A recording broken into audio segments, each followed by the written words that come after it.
Hi, I'm Peter Llewellyn with CreativeOnlineSchool.com. In this session, I'll be explaining how to sharpen images using Photoshop. Step 1. Open Photoshop if you haven't already. Now, locate the image you'd like to alter.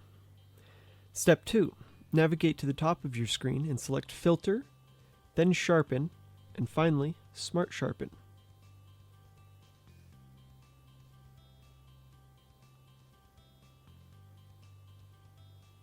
Step 3. Adjust your sharpening amount by moving the slider. Keep in mind that large amounts of sharpening will cause distortion.